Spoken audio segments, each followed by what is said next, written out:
Bagaimana dengan kondisi murid ya, yang sudah diajarin ilmu agama 6 tahun atau setiap hari juga diperingatkan, tapi sepertinya tidak membekas. Berangkat dari sabda Nabi Shallallahu Alaihi Wasallam yang diriwayatkan oleh Imam Bukhari dan Imam Muslim. Dan ini hal sudah sangat hafal anhu insyaallah ya.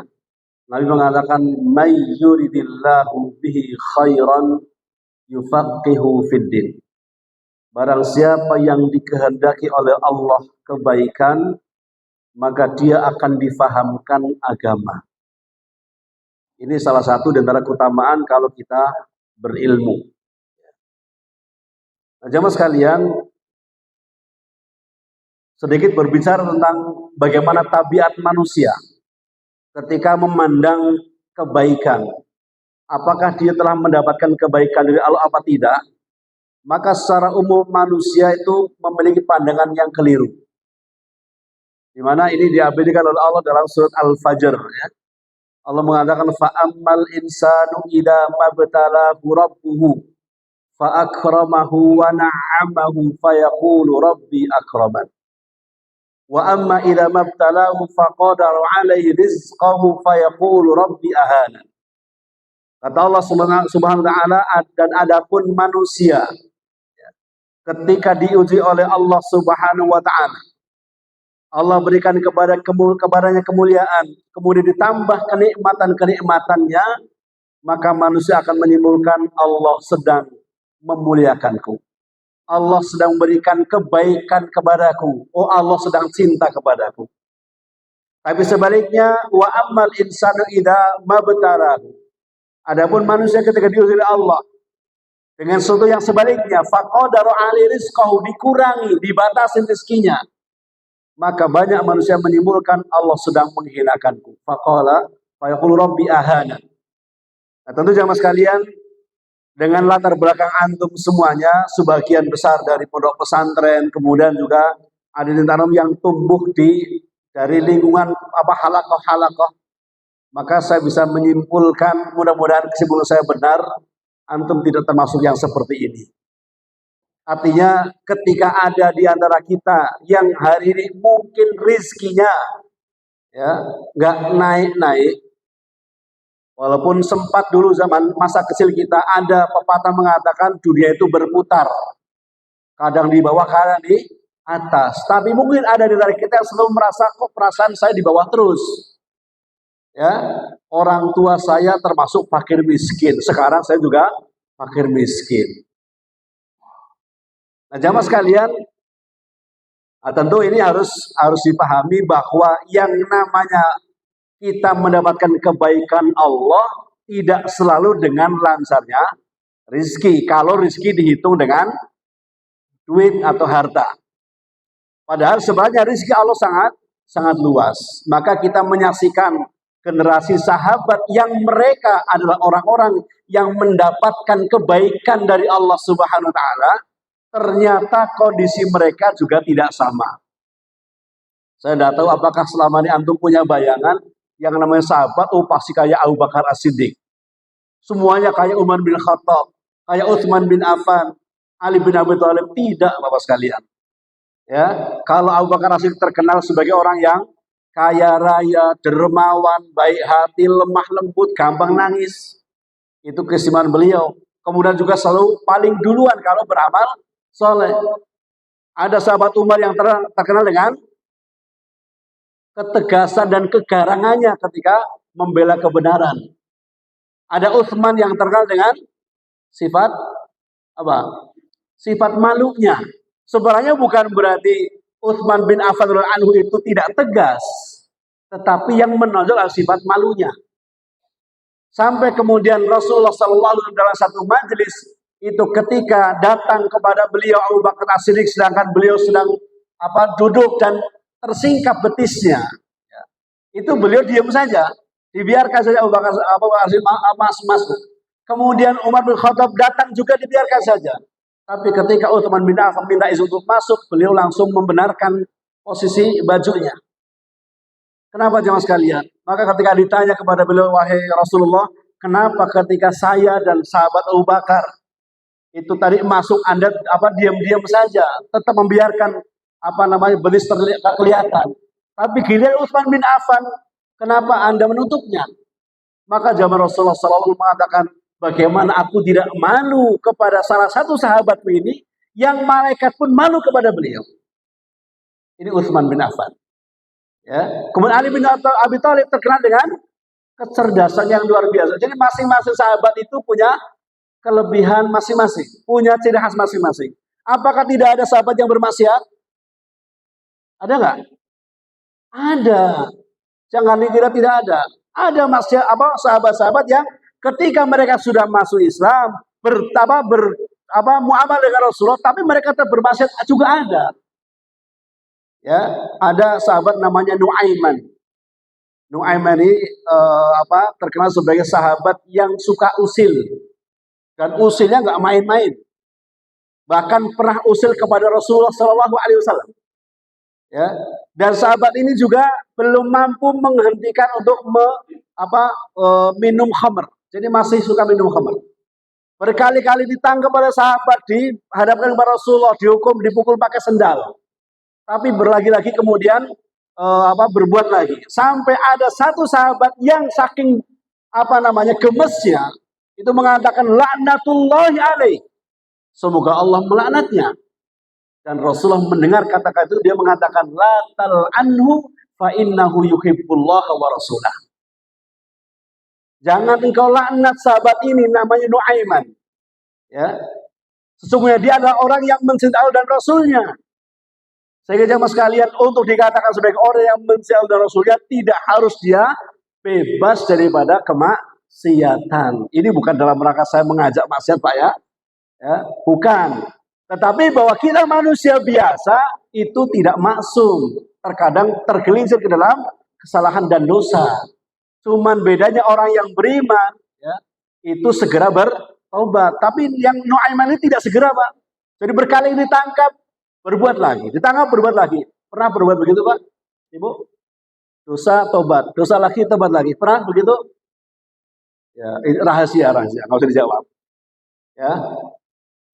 Jadi ketika ada sahabat yang mencela, Rasulullah melarangnya. Kenapa? Karena sahabat ini mencela Allah dan Rasulnya. Nah, pernah satu ketika sahabat Nuaiman ini ngerjain Rasulullah SAW. Ya, dia dalam kondisi sangat kelaparan, tapi tidak punya duit. Ya, maka dia pesan makanan yang banyak. Dibawalah makanan itu ke Rasul dan sahabat-sahabatnya. Ya, sahabat kan sudah positive thinking ya. Karena ini kan yang membawa makanan adalah Nuaiman, kemungkinan sudah dibayar, dong. Ya, maka mereka pun dengan gembira, alhamdulillah sekarang ada rezeki dari Allah SWT, makan gratis enak lagi. Tapi ketika sudah selesai, Rasulullah beranjak ingin pergi, Nuaiman memanggil, ya Rasulullah, apakah Anda sudah makan tidak mau bayar? Kurang ajar ya.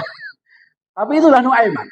Ya, dan inilah satu-satunya sahabat yang bisa menyebabkan Rasulullah tertawa sampai geramnya kelihatan. Rasulullah biasanya kalau senang itu paling senyum saja. Ya, tapi ketika melihat tingkah laku Nuaiman ini, beliau beberapa kali itu ketawa terbahak-bahak. Ya, karena ulahnya ini.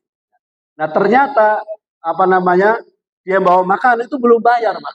Yang suruh bayar Rasulullah. Akhirnya Rasulullah mengumpulkan duit dari para sahabat urunan. Ya, tapi ingat, Rasulullah memberikan gelar kepada Nuaiman, dia adalah orang yang masih cinta kepada Allah dan Rasulnya. Artinya apa? Orang yang cinta kepada Rasul bukan berarti orang yang bebas daripada maksiat. Cuman kalau bermaksiat bertobat. Jadi ya mas kalian, kondisi sahabat juga macam-macam.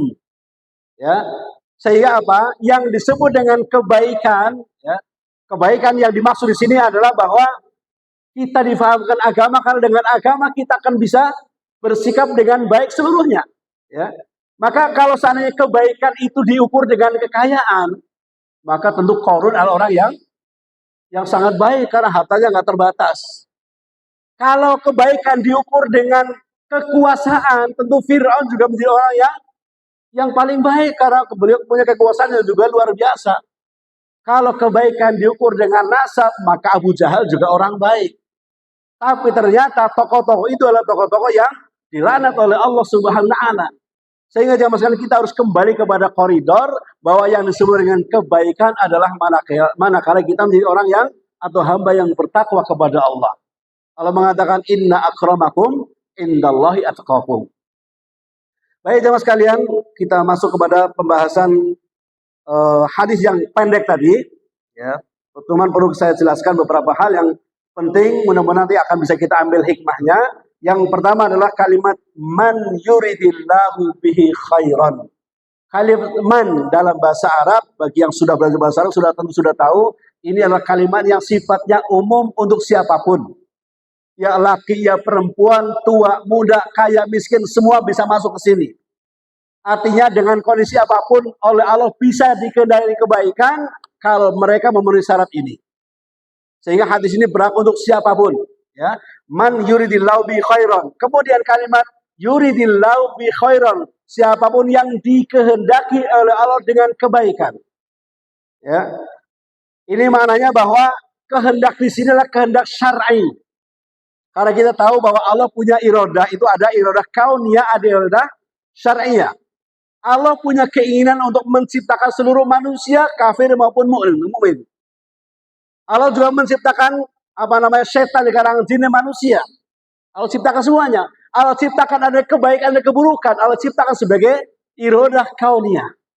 Tetapi kemudian ada nama iradah syar'iyah, yaitu keinginan Allah yang kemudian diridhoi oleh Allah Subhanahu wa taala.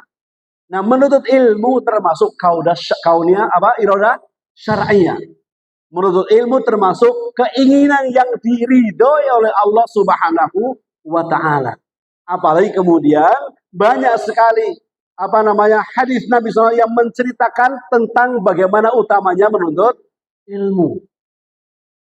Ya, hanya tentu harus dipahami dengan hati kita, ya, supaya kita bisa memahami dan mencoba untuk mengamalkannya.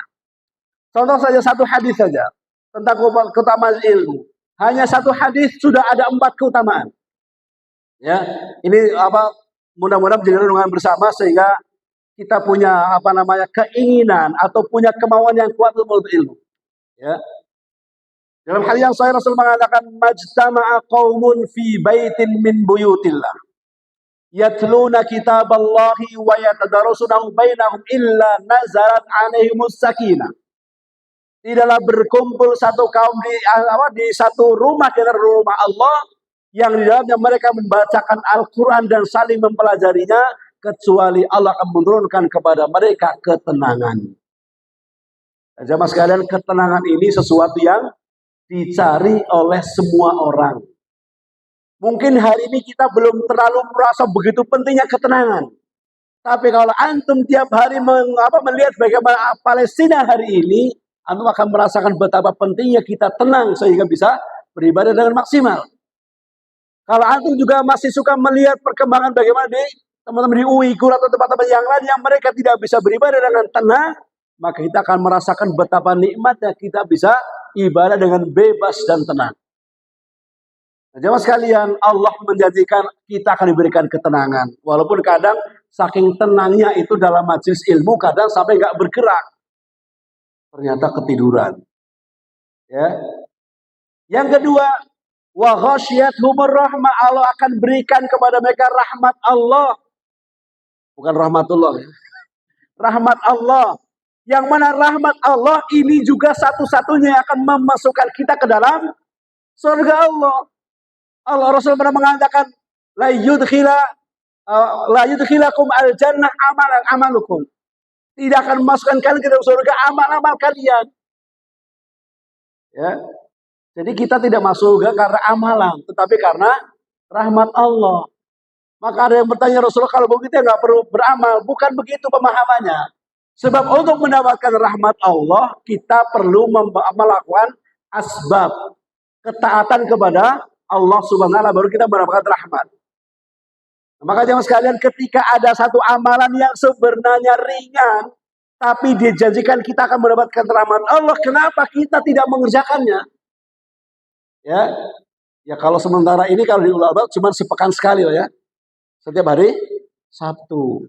Kira-kira cukup nggak? Kira-kira cukup nggak untuk menuntut ilmu? Enggak. Ya, inilah keistimewaan daripada ilmu agama Islam. Semua cabang ilmunya kalau kita pelajari sampai akhir hayat nggak pernah selesai. Cabang ilmu Bu ya. Jadi nggak semuanya, apalagi semuanya. Silakan coba antum mendalami ilmu tentang Al-Quran. Nggak ada habisnya. Ya, kita hari ini baru belajar apa Al-Quran riwayat yang ada di Indonesia. Riwayat Hafazan Asim. Itu aja belum kelar-kelar. Ya, belum lagi kalau kemudian kita diperkenalkan dengan ada nama qiraah sab'ah, qiraah asyra dan sebagainya. Itu saya merasa kok masih kita kayak masih di tepi pantai, bahkan baru nyelupkan airnya sedikit. Sementara lautan sangat luas. Itu baru ilmu Al-Quran, belum tafsirnya, belum bahasa Arab. Makanya sangat memprihatinkan kalau kemudian ada di antara kita itu merasa sudah cukup, tidak perlu lagi thalabul ilmi. Ya, terus terang mungkin perlu saya sampaikan juga. Ya. Saya sudah mengikuti Syekh Abdul Qawi itu mungkin ada 8 atau 9 tahun. Ya. Tetapi kita berazam tidak akan berhenti kecuali ajal menjemput. Kenapa? Karena kita melihat syekhnya juga begitu. Jadi Syekh Abdul Qawi kalau di Indonesia terkenal sebagai salah satu rujukan, ya. Tetapi beliau masih punya guru. Hari ini sedang di Madinah mencari donatur, tapi juga beliau ngirimkan rekaman, dulu lagi setoran. Lalu beliau sudah menguasai qiraah sab'ah. Ya, artinya tidak ada puasnya. Memang tidak ada habisnya ilmu dipelajari. Ya, nanti boleh sekali waktu diundang ke sini ya. Termasuk yang hari ini menjadi rujukan kaum muslimin dalam qiraah adalah Dr. Aiman Rusdi Syuaib. Beliau kurang apa? Walaupun kalau iramanya ya biasa saja, kurang bagus. Tapi kalau keilmuan tajwidnya luar biasa, jadi rujukan. Beliau termasuk pemegang sanad tertinggi, yaitu sanad ke-28, walaupun nggak sendirian. Tapi ketika beliau bertemu dengan Syekh Isa Al-Musya'rawi dari Mesir, beliau minta disimak. Beliau menyetorkan hafalan. Artinya jamaah sekalian, jangan sekali-kali merasa cukup dengan ilmu yang sudah kita miliki. Ada perkataan yang sangat bagus, perkataan Abdul Ibn Barak, seorang ulama tabi'in ya. Beliau mengatakan la yazalul mar'u aliman ma talabal ilma. Bahwa seseorang tetap dikatakan sebagai orang yang alim manakala dia terus belajar ilmu, terus mencari ilmu. Fa idza dhanna annahu alimun fa innahu jahul. Dan sebenarnya kalau ada seorang menyangka dia sudah alim, ketahuilah dia adalah orang yang jahil. Maka jemaah sekalian, kalau antum mulai terlibat dalam masjid ilmu, ya, maka salah satu indikasi bahwa antum mendapatkan keberkahan adalah antum merasa ternyata ilmu yang saya pelajari masih sangat sedikit. Ternyata yang belum saya ketahui terlalu banyak. Maka jamaah sekalian penting sekali ya, bahwa kita untuk senantiasa mengazamkan diri untuk mencari ilmu sebanyak-banyaknya. Ya, ada doa yang diwajibkan oleh Allah kita baca setiap hari. Doa ini sangat-sangat bagus. Ya, bahkan doa yang terpenting sebenarnya. Ya. Cuman masalahnya banyak di antara kaum muslimin yang tidak meresapi doa ini. Sehingga doa dilantunkan tiap hari, tiap saat, tetapi ternyata amalan tidak mendukung. Atau taunya cuma sekedar yang penting sudah Islam. Sehingga kalau sudah beragama Islam, tidak ada upaya yang lain. Cuma sekedar mempertahankan bagaimana mati dalam keadaan Islam. Padahal hidayah itu ternyata macam-macam. Di antara hikmah yang disampaikan oleh Ibnu Qayyim Al-Jauziyah, kenapa kita diminta untuk minta hidayah terus-menerus oleh Allah adalah yang pertama, kita itu masih jahil. Nggak tahu antum ngaku apa enggak ya? Kalau saya merasa saya masih jahil. Ya, sehingga kita butuh hidayah untuk apa? Untuk mencari ilmu. Pertanyaannya, emang mencari ilmu butuh hidayah? Iya. Nyatanya banyak masih ilmu kita masih tidak mau menghadirinya, butuh hidayah. butuh ilham dari Allah supaya kita mendatangi. Ya, buktinya adanya majelis ilmu itu yang hadir jauh lebih sedikit daripada yang tidak hadir. Padahal kalau pengajian di masjid sudah diumumkan lewat pengeras suara. Mungkin kalau yang DKM kreatif SMS kalau ada grupnya. Tapi tetap saja yang hadir lebih sedikit. Ya, kemudian di antara hikmah juga, kenapa kita diminta untuk meminta hidayah kepada Allah? Karena ada sesuatu yang kita sudah tahu ilmunya, tapi belum berani untuk mengamalkan atau berat untuk mengamalkannya. Iya Pak ya? Iya. Sekarang pertanyaannya, antum tahu nggak keutamaan sholat malam? Tahu, ya kan? Banyak utamanya. Prakteknya sudah belum? Nah, ketawa-ketawa, nggak berani jawab kan? Ya. Jadi mengamalkan ilmu berat. Maka butuh hidayah Allah agar kita mau mengamalkan ilmu. Padahal kita sudah tahu ancaman Allah atau label yang diberikan oleh Allah kepada orang-orang Nasrani dengan sebutan ad-dhalin. Kenapa mereka ad-dhalin? Karena mereka tidak berilmu, tapi banyak amal. Atau cap yang diberikan Allah kepada orang-orang Yahudi, ya, yaitu al-maghdubi alaihim, orang yang dimurkai oleh Allah. Kenapa dimurkai? Karena mereka berilmu, tidak mau beramal. Ya, jadi naudzubillah, mudah-mudahan kita tidak termasuk di dalamnya. Karena penjelasan para ulama ahli tafsir bahwa yang dimaksud dengan al-maghdubi alaihim bukan hanya orang Yahudi, tapi al-Yahud wa man mithlahum. Orang Yahudi dan orang seperti mereka punya ilmu tidak mau mengamalkan. Kemudian yang lainnya masih disampaikan oleh Ibnu Qayyim al-Jauziyah, di antara hikmah kenapa kita harus minta hidayah kepada Allah, karena terkadang kita mengilmui satu perkara dalam satu sisi tapi yang lain enggak. Maka kita butuh hidayah untuk melengkapi ilmu kita. Ya. Yang lainnya lagi bahwa terkadang kita memahami atau meyakini sesuatu bahwa itu benar padahal sebenarnya tidak benar.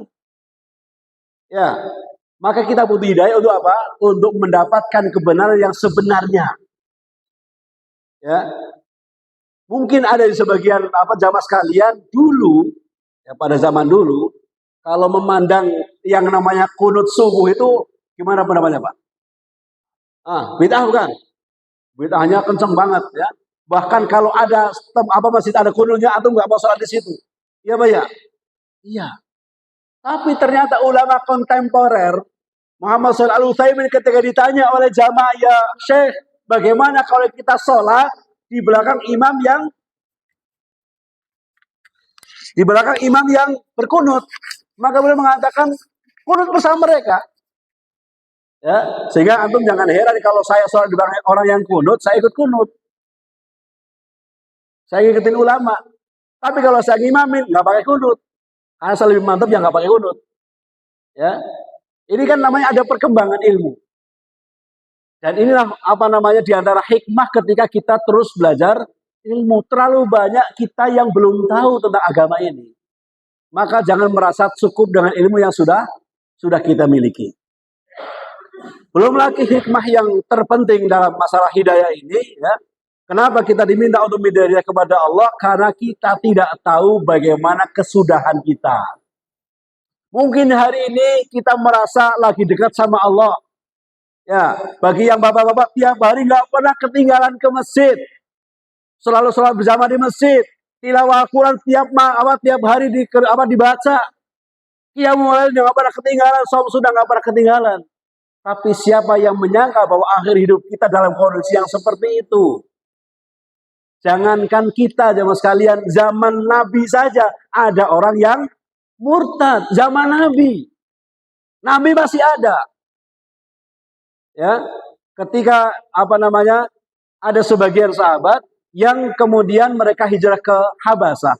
Itu adalah salah seorang yang mereka akhirnya keluar dari Islam gara-gara kepincut dengan wanita Nasrani yang cantik. Jadi kalau ada laki-laki kok ngaku insya Allah saya nggak tergoda Ustaz, ini bohong. Loh, kemarin Ustaz juga begitu, ya Ustaz kan orang normal juga. Ya, karena Rasulullah pun mengatakan bahwa fitnah yang terbesar bagi laki adalah wanita. Kalau wanita, duit. Ya, makanya antum yang parasnya pas-pasan masih bujangan, nggak usah khawatir, yang penting duitnya banyak, insya Allah banyak yang dekat. Ya, walaupun itu bukan sesuatu yang sebenarnya sesuai dengan syar'i. Ya, maka ketika atau mungkin masih ingat ya cerita kenapa akhirnya muncul ada seorang ulama tadi namanya Abdullah bin Mubarak. Ini lahir dari orang tua yang soleh. Ya, di mana namanya Ibnu Mubarak, berarti anaknya siapa? Anaknya Mubarak. Mubarak ini bukan orang terkenal, dia seorang penjaga kebun buah-buahan. Ya, tetapi ketakwanya kepada Allah luar biasa. Ya, sehingga dan waronya kepada hal yang haram juga luar biasa. Sehingga ketika satu hari tuannya yang punya kebun itu berlibur ingin menikmati kebunnya dengan buah-buahannya, maka dia minta kepada Mubarak ini, Rob, tolong petikan untuk kami delima yang manis. Maka beliau petikan, tapi ternyata nggak ada yang manis. Maka tuan tanahnya marah. Ulangi, cari lagi, nggak ada yang manis lagi. Ya, maka murka itu yang punya kebun. Kamu gimana sih menjaga kebun saya bertahun-tahun nggak tahu mana yang manis mana yang tidak? Wahai Tuan, saya memang menjaga kebun Anda bertahun-tahun, tapi Anda kan belum pernah mengizinkan saya untuk memakan buahnya. Maka saya tidak pernah makan walaupun buahnya jatuh. Ini kan luar biasa. Langsung dalam hati sang pemilik kebun langsung ada sesuatu yang menarik ini. Luar biasa ini. Mana ada tukang kebun begitu? Ya. Padahal kalau saja ada buah yang jatuh itu halal apa enggak? Enggak tahu ya. Ya sudahlah. Buah-buahan yang menjuntai ke rumah antum terus jatuh halal apa enggak? Halal. Jangan ada yang jatuh yang masih pun halal secara hukum fikih. Ya, tapi karena saking takutnya, saking waroknya kepada perkara-perkara yang haram dia dilakukan. Maka sampai akhirnya si pemilik kebun akhirnya malah dia mengajak mencari barang-barang mana yang manis mana yang enggak. Kemudian ketika sudah mendapatkan hasil dia ajak untuk bergabung. Padahal ini tuan tanah atau yang punya kebun dengan pembantunya ya, dengan punya kebun. Diajak bareng-bareng. Kemudian diajak diskusi. Ini kan luar biasa ya, mana ada bos mengajak diskusi anak buahnya. Jarang ada cuma jarang ya. Diajak diskusi, bahkan sampai curhat. Ya, Mubarak, saya ini sebenarnya lagi agak galau ini. Saya punya anak gadis, ingin saya nikahkan. Sudah banyak yang datang meminang, tapi nggak ada yang cocok dalam hati saya. Menurut kamu gimana, Rob? Ya, maka kemudian jawabannya lah yang kemudian semakin menambah kagum si pemilik kebun ini. Ya, dia mengatakan, wahai Tuan, kalau ada orang tua yang menikahkan anaknya gara-gara kegantengan calon suaminya, maka dia mirip seperti orang Nasrani. Kalau ada orang tua menikahkan anaknya gara-gara karena kekayaannya, dia mirip seperti orang Yahudi. Kalau ada orang yang menikahkan anaknya gara-gara melihat nasabnya, maka dia seperti orang Majusi. Kalau orang Islam melihat agamanya. Ya, maka kalau ada, ini masih ada yang lajang nggak nih? Masih ada ya? Masih banyak. Kalau ada salah satu tetangga nanti yang datang, ya, walaupun pakainya motor Bu ya, Mbak ya, pakainya motor, tapi kelihatan solehnya, itu jangan langsung otomatis nggak mau dipikirkan dulu, paling nggak istikharah. Kalau langsung juga saya nggak menyarankan langsung, takutnya kaget ya. Istikharah dulu, jadi pertimbangan. Ya, cari tahu benar nggak dia soleh, jangan-jangan soleh karena pas ada saya doang, ya, termasuk orang tuanya, ya.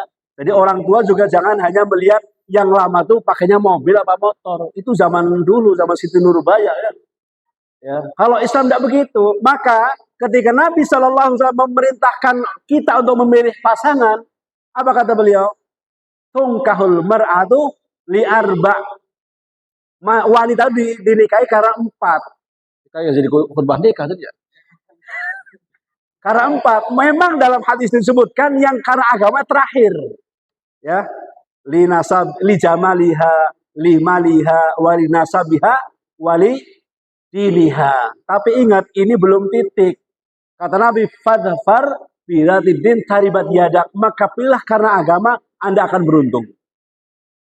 Ya, karena agama. Sebab dengan agama itu bisa menjadikan orang itu baik dalam segala hal kalau komitmen dengan ajarannya. Dan itu sudah dibuktikan. Kita tahu zaman di Jazirah Arab sana sebelum datang Islam, mereka dikenal sebagai masyarakat jahiliyah. Jahiliyah itu bukan karena mereka boros secara IQ, bukan karena IQ-nya rendah, bukan.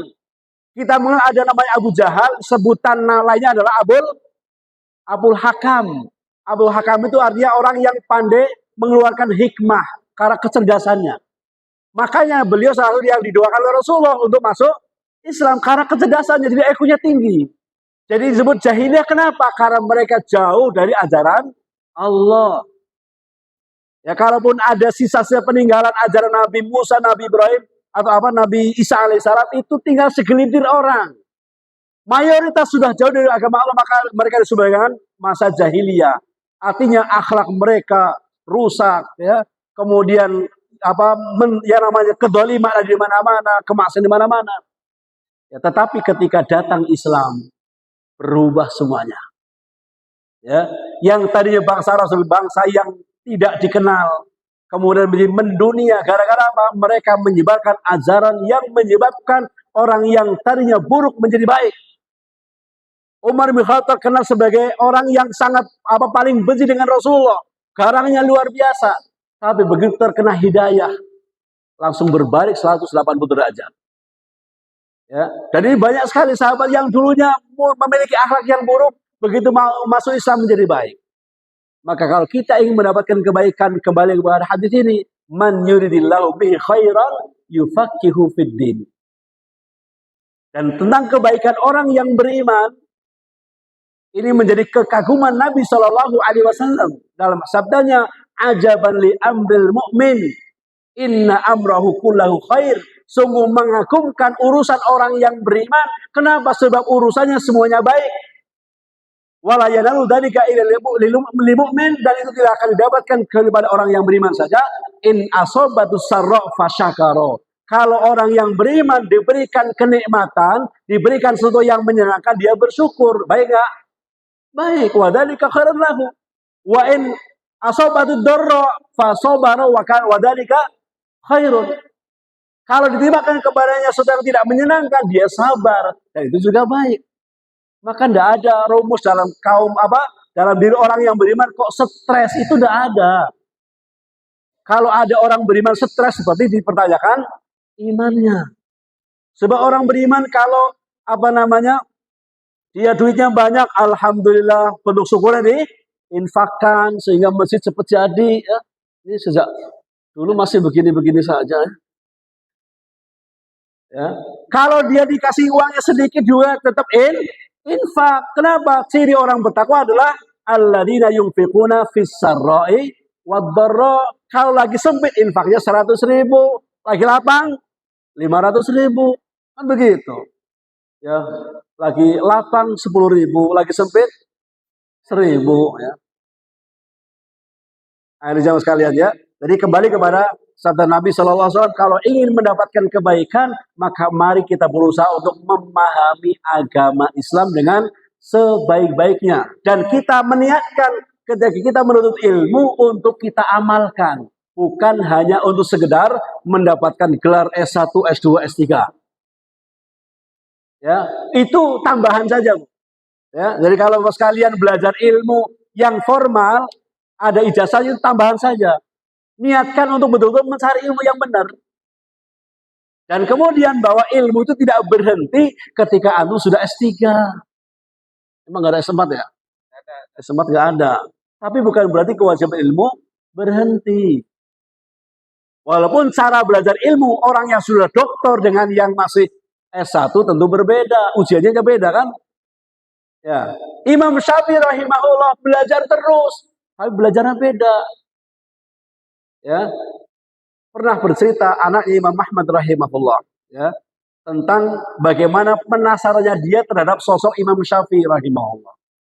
Imam Syafi'i pada zamannya imam yang sangat terkenal, di mana-mana orang bicara tentang Imam Syafi'i. Sekarang di Indonesia juga begitu, mengaku banyak yang menjadi pengikut Imam Syafi'i.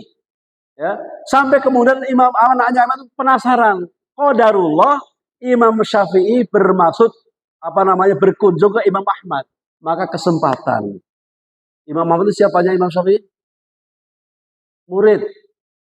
Ya, Imam Malik adalah gurunya Imam Syafi'i. Imam Syafi'i gurunya Imam Ahmad. Nah, pernah sang guru ini berkunjung ke tempat Imam Ahmad sebagai muridnya. Dan uniknya Imam Malik punya kebiasaan. Kalau ada tamu, selalu disediakan oleh beliau 1 ember air. Untuk apa? Nah, supaya sholat malam. Ya. Nah, maka sejak kedatangannya, ini diamati betul sama anaknya Imam Ahmad. Ya, gerak-geriknya Imam Syafi'i diamatin betul.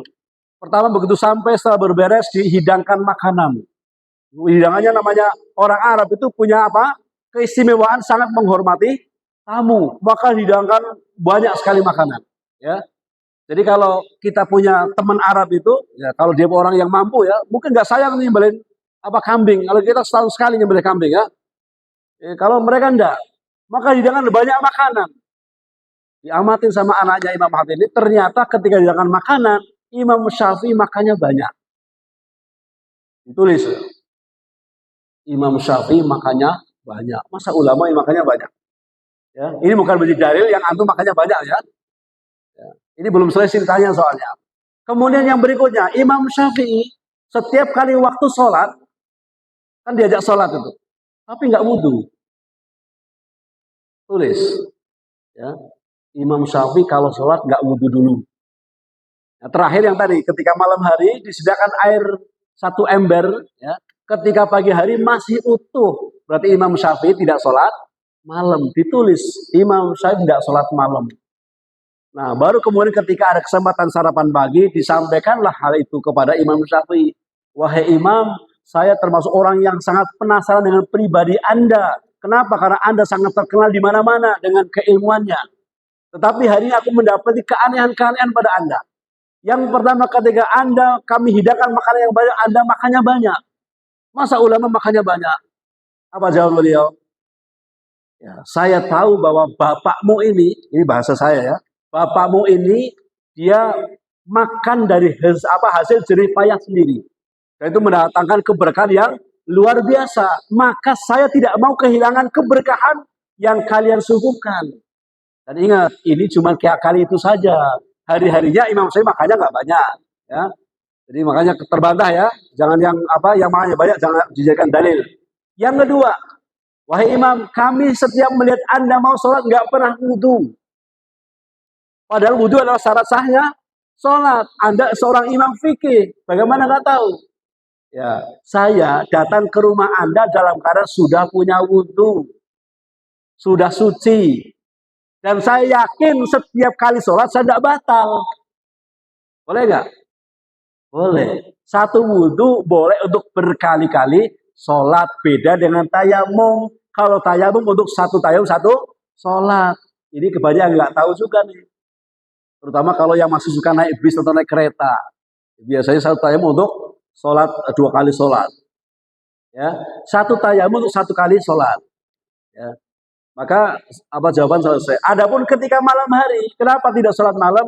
Tadi malam saya disibukkan untuk mengambil hikmah dalam beberapa ayat yang bisa saya hasilkan sekian puluh hikmah. Artinya apa? Beliau disibukkan dengan ilmu. Sedangkan menurut ilmu lebih utama daripada amal sunnah. Kenapa? Karena untuk ilmu hukumnya wajib, amal sunnah hukumnya sunnah. Tapi jangan jadi alasan nggak sholat malam gara-gara malamnya ada taklim. Ya, oke. Jadi taklimnya berapa jam? Ya paling jam 9 udah selesai kan. Sholat malam sepanjang malam masih banyak. Ya. Baik, jauh sekalian, jadi inti daripada yang kami sampaikan dengan hadis ini bahwa Nabi Shallallahu Alaihi Wasallam mengingatkan kepada kita bahwa Allah Subhanahu Wa Taala itu memang akan memilih di antara manusia yang akan diberikan kebaikan kepada mereka.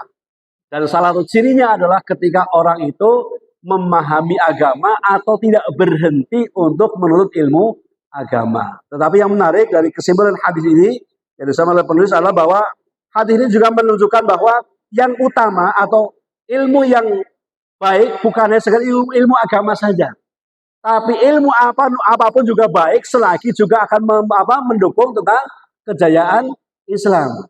Kan terkadang ada semacam gap ya. Oh ini guru agama, ini guru memang nggak bisa dibedakan. Iya. Masa guru matematika mau dibandingkan guru tahfidz? Nggak bisa. Karena matematika kan nggak dihitung per huruf, per angka ya. Sedangkan Al-Quran dihitung ya per huruf. Nggak bisa dibandingkan. Tetapi bahwa ada keutamaan juga iya. Selagi tujuan ilmu dunia yang dia pelajari untuk kejayaan Islam. Ya, dan Islam butuh juga tentang ilmu-ilmu yang sifatnya dunia. Bagaimana dengan kondisi murid ya, yang sudah diajarin ilmu agama 6 tahun atau setiap hari juga diperingatkan, tapi sepertinya tidak membekas ya. Yang pertama, yang paling utama adalah dari sisi pengajarnya. Dari sisi pengajarnya, ketika mengajarkan ilmu, terutama ilmu agama, harus dilandasi dengan keikhlasan. Bukan hanya sekedar menyampaikan materi selesai, nanti akhir bulan dapat gaji, bukan itu. Ya, jadi harus dibedakan antara, kalau dalam bahasa ilmu agama itu ada namanya mu'alim, ada murabbi. Nah, antum ini dua-duanya, mu'alim iya, murabbi juga iya. Artinya, walaupun guru matematika, kalau ada dalam satu komunitas pendidikan, itu jangan merasa cuek ketika ada murid yang membuang sampah sembarangan, walaupun yang diajarkan matematika. Ini adalah satu komunitas, satu kesatuan ya. Jadi harus saling bekerjasama. Tetapi bahwa yang pertama yang saya sampaikan itu dari keikhlasan gurunya itu sangat berpengaruh. Sebab ilmu yang disampaikan yang berasal dari hati yang ikhlas itu jauh lebih masuk ke dalam hati yang disampaikan. Ini pernah saya rasakan ketika dulu saya juga masih terlibat di sini. Kemudian waktu itu kita masih suka ngundang Ustadz Wahyudin. Beliau menyampaikan hadis pertama dalam Arba'in, innamal a'malu binniyat. Padahal hadis itu sudah sering dan berkali-kali kita mendapatkan penjelasan. Tapi ketika beliau yang menyampaikan kok ada yang lain. Ya, ada berasa yang berbeda. Kenapa? Karena saya melihat keikhlasan beliau dalam menyampaikan ilmu. Jadi saya mengajak kepada anda semuanya ya, selalu memperbaharui niat untuk mengikhlaskan ya. Kemudian juga ketika kita menyampaikan ilmu, maka dasarnya dengan perasaan cinta kepada yang kita ajarin. Anda melihat bagaimana Rasulullah SAW bisa membentuk masyarakat Mekah yang tadinya luar biasa rusaknya ya, menjadi satu komunitas yang sangat militan. Ternyata karena karena beliau juga mengikhlaskan niatnya, beliau juga melalui dengan perasaan cinta. Tidak ada kebencian sama sekali. Ya. Bahkan tadi ada sahabat Nuaiman yang masih minum khamr, sahabat pada jengkelnya luar biasa. Beliau tidak membenci. Kenapa? Ya itulah manusia. Kadang berbuat salah, kadang berbuat. Termasuk ketika ada seorang Badawi yang kencing di masjid, sahabat langsung murka teriak, woi. Tapi Rasulullah enggak. Kenapa? Beliau cinta kepada semua umat Islam. Kenapa dibiarkan? Bukan dibiarkan, cuman dia lagi asik. Dan itu dilakukan karena ketidaktahuan. Dan efek daripada yang dilakukan Rasulullah, maka kemudian muncul doa dari sang Badawi. Allahumma arhamni wa Muhammad wala tarham ghairana. Ya Allah, berikan rahmat kepada aku dan Muhammad, jangan memberikan rahmat kepada selain kami berdua. Itu gara-gara sahabat yang lain menghardik lagi kencing. Kan lagi asik Pak ya. Kalau diganggu kan, makanya kalau Anda melihat kucing lagi kencing, ya jangan diganggu juga. Ya, ini lagi asik membuang hajat. Maka sama Rasulullah biarkan sama selesai dulu. Ya, Rasulullah dengan lemah lembut. Ya, ini juga termasuk pelajaran juga bahwa menyampaikan itu tidak harus dengan cara yang kasar ya. Toh Rasulullah juga mengajarkan kepada kita, beliau selalu mengajarkan dengan kelembutan.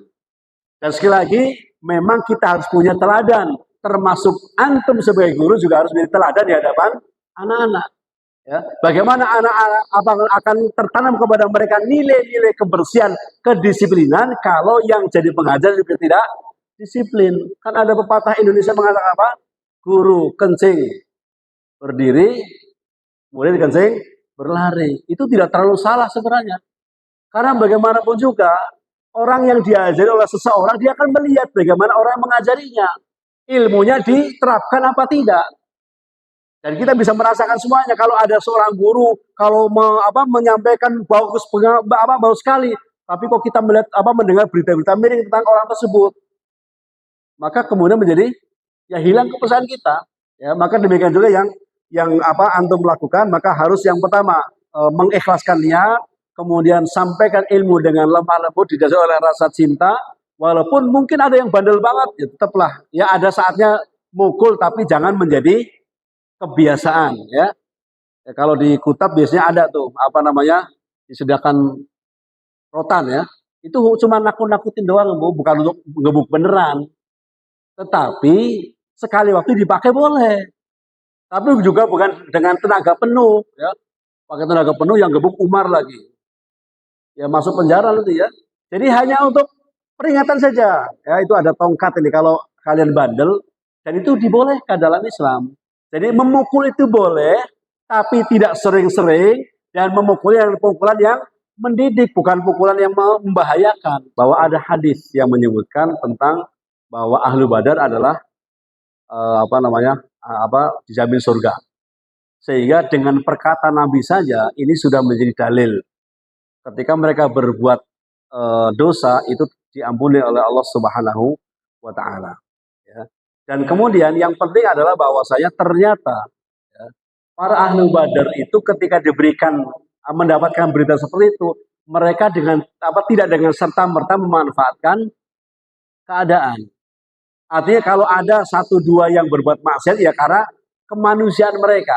Mereka normal sebagai manusia terkadang berbuat kemaksiatan. Tetapi kalau kita kan mungkin beda ya. Misalnya antum dijamin bahwa antum masuk surga. Silakan buat apa saja. Kira-kira ngapain, Pak? Oh iya, itu dia ya. Tapi kalau generasi sahabat tidak begitu. Ketika mereka mereka niru Rasulullah. Rasulullah kan sudah dijamin masuk surga. Tapi apakah berhenti beramal? Enggak. Penuturan dari Aisyah anha, beliau kalau sholat malam itu sampai bengkak kakinya. Ketika Aisyah itu mau tidur, ya beliau melihat Rasulullah sholat. Di tengah malam terbangun masih sholat. Kemudian tidur lagi, terbangun lagi masih sholat juga. Sampai kemudian bertanya Rasulullah, ada apa dengan anda ini? Ada sudah dijamin surga, tapi begitu seriusnya sholat. Jawaban beliau adalah afal akuna abdan syakuro. Apakah tidak boleh aku menjadi hamba yang bersyukur? Nah ternyata para sahabat nuruni daripada Rasulullah. Ya, termasuk ketika ada kesempatan yang baik ya. Kesempatan baik seperti misalnya sahabat Abdurrahman bin Auf ya, ketika dipersaudarakan dengan orang terkaya di Madinah, kan dapat tawaran yang luar biasa. Kalau kita alhamdulillah ya, datang pakai membawa baju yang dikenakan uang, datang ke sana langsung dapatkan tawaran separuh harta orang yang terkaya di Madinah, termasuk juga disuruh milih istri yang paling kita cintai, kita tertarik kepadanya. Tetapi apa yang dilakukan oleh Abdurrahman bin Auf? Dia mengatakan jazakumullah. Barakallahu fi amwalikum wa ahlikum. Nggak diambil kesempatannya. Tetapi dia cukup untuk menjaga ifahnya atau kehormatannya. Dia tidak mau mengambil itu. Padahal sebenarnya boleh nggak? Boleh. Ya. Maka para ahli badar pun begitu. Ya, tidak ada kita mendengar atau membaca bahwa karena ucapan Nabi kemudian mereka beramai-ramai melakukan kemaksiatan. Adapun kalau ada 1-2 yang melakukan kemaksiatan, yaitu manusia. Yang mana sahabat Nabi juga tidak selalu berada di sisi Nabi SAW. Ada yang bahkan setelah perang Badar mereka jarang ketemu Nabi lagi. Sehingga kemudian ketika jauh dari Nabi maka godaan banyak. Dan itu juga pernah disampaikan oleh sahabat Abu Bakar ketika beliau bertanya pada satu pagi kepada sahabat Handalah.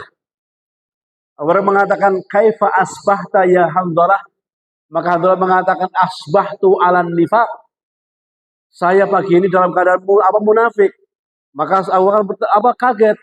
Kaifa dzalik? Bagaimana itu kok nifaq? Iya, saya kalau lagi berhadapan dengan Nabi, di depan Nabi, saya merasa iman saya begitu melambung tinggi. Ketika Nabi berbicara tentang surga, kayaknya udah deket banget saya dengan surga. Ketika neraka berceritakan, saya juga begitu takutnya sama neraka. Tapi ketika saya pulang ke rumah, saya lupa lagi. Dan ternyata Abu Bakar As-Siddiq juga merasa begitu. Maka diajaklah Hanzalah untuk menemui Nabi. Dan itu menunjukkan apa? Manusia biasa. Maka cara kita bagaimana supaya bisa istiqomah itu adalah jangan lari dari jamaah.